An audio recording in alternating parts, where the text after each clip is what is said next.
दोस्तों नमस्कार, मैं हूं आशीष और हर रोज एक नई कहानी हम आप सबके लिए लेके आते हैं। कहते हैं कि अब समय हार्ड वर्क का नहीं स्मार्ट वर्क का है। एक कहानी इसी से संबंधित हम आपको सुनाएंगे। एक पुराने शहर की तंग गलियों में एक मूर्तिकार रहता था जिसका नाम दीनानाथ था। उसके हाथों में वो जादू था कि वह छेनी और हथौड़ी जब भी उठाता तो एक पत्थर भी मोम की तरह पिघलकर एक आकार ले लेता था।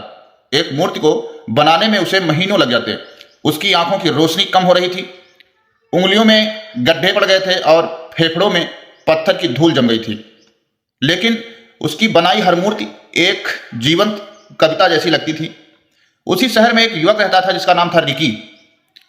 रिकी को ना तो छेनी पकड़नी आती थी और ना हथौड़ी। कोई कला भी उसको समझ में नहीं आती थी। लेकिन रिकी के पास एक अलग हुनर था, जुबान। उसके पास महंगे कपड़े, शानदार फोन और बात करने का ऐसा सलीका था उसके पास कि वह कांच को भी हीरा बताकर बेच लेता था। एक दिन दीनानाथ ने नटराज की एक अद्भुत मूर्ति बनाई। 3 महीने की कड़ी मेहनत के बाद जब मूर्ति तैयार हुई तो दीनानाथ उसे बाजार में बेचने के लिए निकला और वो उम्मीद कर रहा था कि उसकी बनाई हुई मूर्ति 5,000 रुपए तक बिक जाएगी, जिससे उसके घर का राशन और दवाइयां आ सकेंगी। तभी रिकी की नजर उन मूर्तियों पर पड़ती है। वह अपनी चमचमाती कार से उतरा और दीनानाथ के कंधे पर हाथ रखकर बोला, काका, आप क्यों धूप में धूल फांक रहे हैं? यह काम मुझे सौंप दीजिए।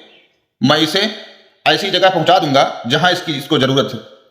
दीनानाथ भोले भाले थे, मान गए। कहे, बेटा चलो तुम ही ले लो, लेकिन इसके पैसे हमको 5,000 चाहिए।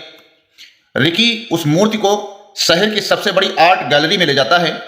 उसने गैलरी के मालिक के साथ चाय पीते हुए कहा, सर, यह कोई साधारण मूर्ति नहीं है। यह एक विलुप्त हो रही जनजाति के आखिरी कलाकार की कृति है, जिसे उसने चांदनी रातों में बनाया है। यह विंटेज आर्ट है। उसने उस 5,000 की मूर्ति का दाम 5 लाख रुपए बताया। गैलरी के मालिक ने बिना बहस किए हुए एक चेक काट दिया।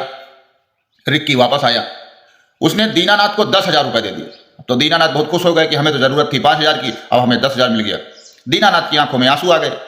उन्होंने रिक्की के हाथ पकड़ लिया और कहा, बेटा, तुमने तो मेरी मेहनत से 2 गुना दाम हमें दिला दिए। तुम तो फरिश्ते हो। रिकी ने मुस्कुरा करके अपनी जेब में 4,90,000 रुपए डाल लिए और वहां से चला गया। तो कहानी का असली मोड़ तो अब आता है। शाम को मोहल्ले की चौपाल पर चर्चा हो रही थी। एक तरफ दीनानाथ बैठे थे जो अपने बच्चों को बता रहे थे कि ईमानदारी और मेहनत से हुनर को निखारना चाहिए। किसी के साथ बेईमानी, बदतमीजी, गलत तरीके से पैसा नहीं कमाना चाहिए, वो अपने बच्चों को सिखा रहे थे। दूसरी तरफ रिकी खड़ा था जो अपनी नई गाड़ी, महंगे जूते, बेहतरीन फोन की चमक दिखा रहा था। मोहल्ले के नौजवान दीनानाथ के पास तो नहीं थे, लेकिन रिकी के पास उसको घेरे हुए खड़े थे। एक लड़के ने रिकी से पूछा, भैया आप करते क्या हो? हमें भी सिखा दो। रिकी ने हंसते हुए कहा, मुझे कुछ आता नहीं भाई, मैं कुछ बना भी नहीं पाता हूं। मैं बस चीजों को इधर से उधर करता हूं। इसे स्मार्ट वर्क कहते हैं।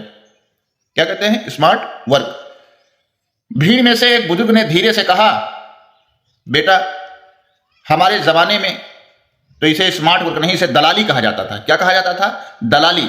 इधर से उधर किसी चीज को करना एक दलाली है। लेकिन तभी भीड़ में से एक युवा की आवाज आई, अरे बाबा, छोड़िए पुरानी बातें, देखिए तो सही वो कितना सक्सेसफुल है, कितना सफल है। उसकी गाड़ी का रुतबा देखिए, उसने जो फोन ले रखा है 2 लाख का फोन है वो।